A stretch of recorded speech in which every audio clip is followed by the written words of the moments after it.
আগামীকাল বছরের প্রথম দিন নতুন বই পাবে না বেশিরভাগ শিক্ষার্থী। তৃতীয় শ্রেণী পর্যন্ত সব বই দেয়া হলেও চতুর্থ থেকে দশম শ্রেণীর শিক্ষার্থীরা পাবে একটি বই।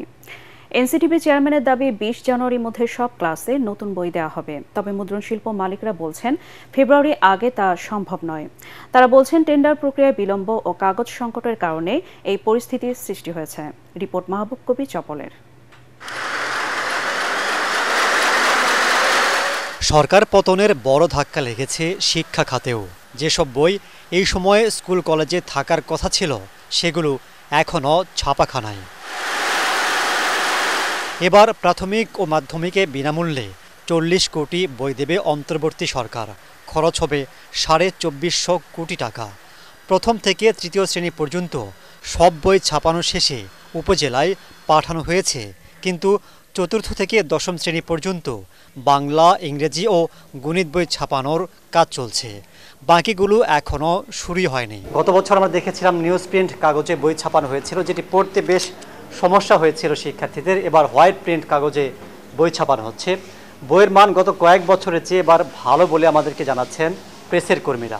এবার বইয়ের মান অনেক ভালো, কারণ এবার কাগজ অনেক ভালো কাগজ এলো ভিশন মুশকিল আসান অফার। যে কোনো ব্র্যান্ডের পুরনো ফ্রিজ নিয়ে চলে আসুন ভিশন শোরুমে আর নিয়ে যান নতুন ভিশন ফ্রিজ 20% পর্যন্ত ছাড়। করোনার কয়েক বছর বাদে 2010 সাল থেকে 1 জানুয়ারিতে বই দেয়া শুরু করে আওয়ামী লীগ সরকার, যা বিশ্বজুড়ে প্রশংসিত হয়। কিন্তু তাদের পতনের পর বিতর্কিত শিক্ষাক্রম ও বিষয়বস্তু পরিবর্তনের উদ্যোগ নেয় অন্তর্বর্তী সরকার, যা 5 মাসেও শেষ হয়নি। তাই বাতিল করা হয়েছে বই উৎসব। 1 জানুয়ারিতে প্রথম থেকে তৃতীয় শ্রেণীর বইগুলি সবাই পাচ্ছে। আর চতুর্থ এবং পঞ্চম শ্রেণীর 3টি বই বাংলা, ইংরেজি, গণিত আমরা পৌঁছে দেওয়ার চেষ্টা করছি। ষষ্ঠ থেকে নবম শ্রেণীর বইগুলির বাংলা, ইংরেজি, গণিত, দশম শ্রেণী পর্যন্ত বাংলা, ইংরেজি, গণিত এই 3টি বই আমরা অগ্রাধিকার ভিত্তিতে বিভিন্ন জেলায় আমরা দেওয়ার চেষ্টা করছি। জানুয়ারির 10 তারিখের মধ্যে ষষ্ঠ থেকে নবম শ্রেণীর 3টি বই ছাড়াও আরও 5টি বই দেওয়ার আমাদের পরিকল্পনা, এবং মাধ্যমিকের বাকি বইগুলো 20 তারিখের মধ্যে।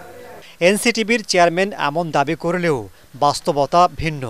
31 ডিসেম্বর পর্যন্ত ছাপানো হয়েছে 8 কোটি বই। ছাপাখানাগুলো প্রতিদিন সর্বোচ্চ 50 লাখ বই ছাপাতে পারবে। সে হিসেবে আরও 32 কোটি বই শেষ করতে সময় লাগবে অন্তত 2 মাস। যেখানে প্রতিদিন আমাদের হিসাব মতো 2600 মেট্রিক টন কাগজ আমাদের লাগবে প্রেসগুলো, সেইখানে আমরা পাইতেছি 800-900 টন। তাহলে এই ঘাটতি পূরণ থাকলে আমি শত চেষ্টা করলেও আমার পক্ষে বই দেওয়া সম্ভব না।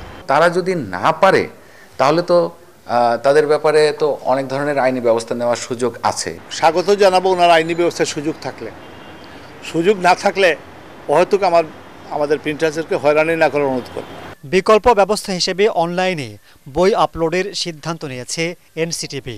সেখান থেকে আপাতত ডাউনলোড করে পড়তে পারবে শিক্ষার্থীরা।